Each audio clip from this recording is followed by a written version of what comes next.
বিশেষ করে ভারতের এই উগ্রপন্থী হিন্দুরা যেটা করছে এখন, এরা যেহেতু এখন আর মানুষের তালিকায় নেই, ওরা আল্লাহর ঘর ভাঙা আরম্ভ করেছে। নিরীহ মুসলমানদের বাড়িতে আগুন লাগিয়ে লুটপাট করে মনে হচ্ছে একেবারে ধ্বংসযজ্ঞ চালাচ্ছে, মহা উৎসব শুরু হয়ে গেছে। আমার তো মনে হচ্ছে শুভেন্দ্র নামে যেই শয়তান, মানুষ নামে একটা কলঙ্ক, ক্ষমতায় যাওয়ার পরে যা আরম্ভ করেছে, ওই লোকটার প্রতি আজ তামাম পৃথিবীর সব সৃষ্টি ওকে ঘৃণা করছে। আপনি শুধু মুসলমানের কথা বলছি না, হিন্দুদের কাছেও জিজ্ঞাসা করে, ওর নাম শুনলেই থুতু ফেলে। 2 নম্বরে ওকে আমার আল্লাহ মনে হয় আর হেদায়েত দেবে না, কারণ ও সীমা অলরেডি ছাড়িয়ে গেছে। ও নাকি পাশ করার কারণে বাংলাদেশে জামাত ইসলাম যারা করে তারা সবচাইতে বেশি কষ্ট পেয়েছে। আমরা কোনোদিন বলেছি এ কথা? এখান থেকে আমি যেটা পেয়েছি, আজ যারা করছেন শুধু ইন্ডিয়াতে না, সারা বিশ্বে বাংলাদেশ সহ আজ যারা মানুষের ওপরে জেনে বুঝে জুলুম করছেন, অত্যাচার করছেন, ভালো করে খেয়াল করে বিশ্বাস করেন, যত পাপ আমার ছিল আর যত পাপ আপনি করছেন সব গলেনে আপনাকে জাহান্নামে যাওয়া লাগবে। ওয়াদালিকা জাযাউজ জালিমিন।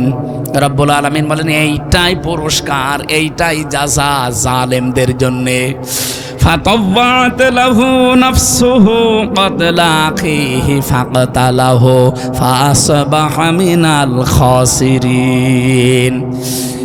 শয়তান এই কাবিলকে প্ররোচনা দিল, তার নফস তাকে ধোঁকা দিয়ে তার ভাইকে হত্যা করালো। শেষ পর্যন্ত এই মহিলার কারণে, এই নারী ঘটিত বিষয়ের কারণে তার নিজের ভাইকে সে শয়তানের ধোঁকায় পড়ে নফসের জালে পড়ে হত্যা করে ফেলল।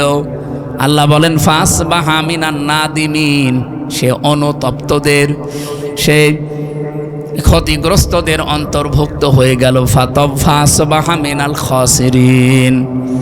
আজ আমি বাংলাদেশের সাথে আয়াতটা মিলিয়ে বহু মানুষের জীবনের সাথে আজকে মিল খুঁজে পাচ্ছি। যেটা রেকর্ড হচ্ছে সারা বাংলাদেশে যাবে, আমি শুধু ইঙ্গিতগুলো দিলাম। আপনাদের যাদের বিবেক আছে, এখান থেকে কোরআনের এই শিক্ষাটা নিয়ে বাকি জীবন চালাবেন। আল্লাহ তৌফিক দেন, বলেন আমিন। আগামীর এই 4 দিন পরে যে কোরবানি, এই 5 দিন পরে যে কোরবানি, এটা শুধুমাত্র গরু জবাই করে খেয়ে ফেললেই কোরবানি আদায় হবে তা না। এখান থেকে যদি আপনি সত্যি মুত্তাকির জীবন গঠন করার সিদ্ধান্ত নিতে না পারেন, আল্লাহর কসম মানুষের উপরে জুলুম করব না, জুলুম হতে দেব না, এরকম জীবন তৈরি করতে যদি সচেষ্ট না হন, 1000টা গরু কোরবানি দিলেও কবুল হবে না। কারণ ইন্নার পরে মা আছে। কথা বলেন ঠিক কিনা?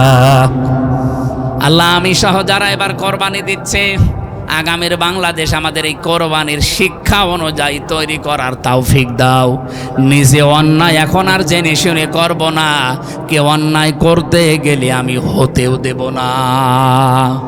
এইটার নাম ছিল কোরবানি। এই কোরবানি যদি আজ বাংলাদেশে এই জিলহজ মাসের 10, 11, 12 তারিখে যেটা দিয়ে যাবে, আমরা যদি সত্যিই নিতে পারতাম, রব্বুল আলামিন বলেন, আমার প্রতিটি নবীজিকে দিয়ে বলাচ্ছেন, কুল্লু উম্মতি ইয়াদখুলুনাল জান্নাহ, আমার প্রতিটি উম্মত জান্নাতে যাবে, ইল্লা মান আবা, শুধু আবা বাদ দিয়ে। সাহাবীরা প্রশ্ন করলেন, হে নবী, আবা কাকে বলে? আল্লাহর নবী বলেন, যারা আমার কোরআনের ব্যাখ্যা, আমার হাদিসের ব্যাখ্যা শোনার পরে যারা মেনে চলে, এই মানুষটাই আমার সাথে জান্নাতে থাকবে। আর যারা আমাকে জানার পরেও অস্বীকার করে নফসের গোলামি করবে, এই মানুষগুলোই আবা, এরাই জাহান্নামের অধিবাসী। আল্লাহ আমাদের হেফাজত করুন, আমিন। তাকওয়া অর্জন করার মাধ্যমে আগামীর এই কোরবানি আমরা যেন কবুল করিয়ে বাংলাদেশ একটা বসবাসের যোগ্য বাংলাদেশ গড়ে তুলতে পারি। আমার জেলখানায় লিখিত যে 8টা বই, তার ভেতরে এইটা একটা, সৃষ্টি জগৎ নিয়ে আমি লিখেছি। শিক্ষিত মানুষরা নিয়েন, কাজে লাগবে, অনেক তথ্য দেওয়া আছে এর ভেতরে। ও অ্যাক্সিডেন্ট করেছে আপনাদের এই মাহফিলে আসতে গিয়ে, কি নাম যেন ওনার? তৈবুর রহমান। সম্মানিতা মা বোনেরা, অনেকে টাকা দিতে পারেননি, আপনারা যদি দিতে চান এই মাহফিলের খরচের জন্য পৌঁছিয়ে দেবেন। এখন তো আর রাত 12টা বাজে, আর হবে না। আল্লাহুম্মা আমিন।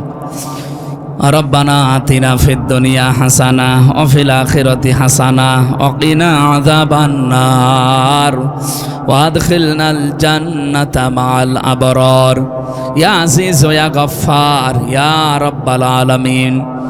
আল্লাহ তাআলা ইন্নামা ইয়াতাকাব্বালুল্লাহু মিনাল মুত্তাকিন, এই আয়াত অনুযায়ী আমরা নিজেরা বুঝে ফেলেছি যে মুত্তাকি হওয়া ছাড়া কোনো কিছুই তোমার দরবারে কবুল হওয়া সম্ভব না। কাঙ্ক্ষিত মানের মুত্তাকি হওয়ার তৌফিক আমাদেরকে দান করো আল্লাহ। সাতক্ষীরা জেলার তালা হাজরাকাঠি এলাকার মানুষেরা কোরআনে কারিমের এই সন্ধ্যের আয়োজনে আঞ্জাম দিয়েছে। যত মানুষে প্রচণ্ড গরমে এসে কষ্ট করে এই খোলা ময়দানে বসে আছে, আল্লাহ আমাদেরকে খালি হাতে ফেরত দিও না। কোরআনের ইজ্জতে আমাদের জীবনের অভাব অনটন দূর করে দাও। আমাদের স্বভাব চরিত্রগুলো মুহাম্মদ রাসূলুল্লাহর মতো বানিয়ে দাও। এ জেলায় যাদের অভাব আছে আল্লাহ তুমি জীবনের অভাবগুলো কোরআনের বরকতে দূর করে দাও।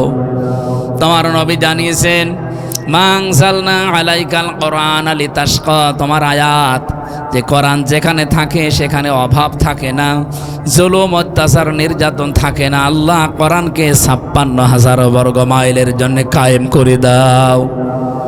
এ মাহফিলের সওয়াবগুলো নবীজির রওজায় পৌঁছিয়ে দাও।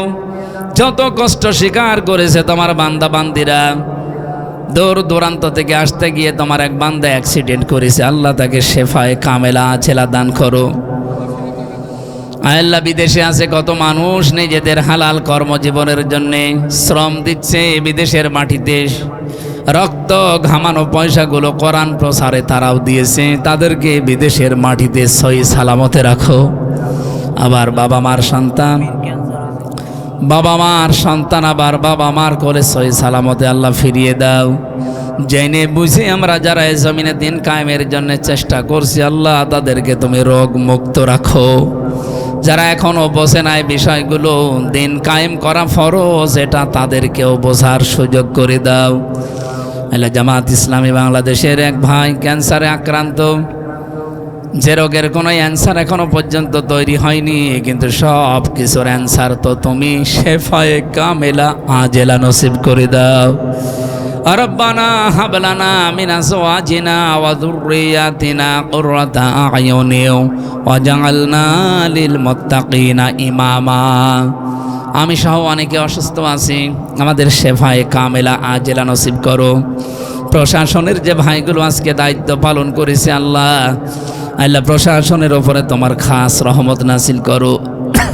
সততার সাথে ইখলাসের সাথে দায়িত্ব পালন করার তৌফিক দাও। দেশটা কন্ট্রোলের বাইরে চলে যাচ্ছে। আল্লাহ তাআলা কি কঠিন অবস্থা আজকে খুলনাতে, এক জায়গাতে ধর্ষককে গুলি করে কয়েকজন, ৩ জন শুনলাম মারা গেছে। চট্টগ্রামে একজন, রামি স্যার যে হত্যাকারী সে এখন জেলে আছে। মানুষের কোনো গ্যারান্টি নেই দেশে এখন কি পরিবেশ তৈরি হয়ে গেল।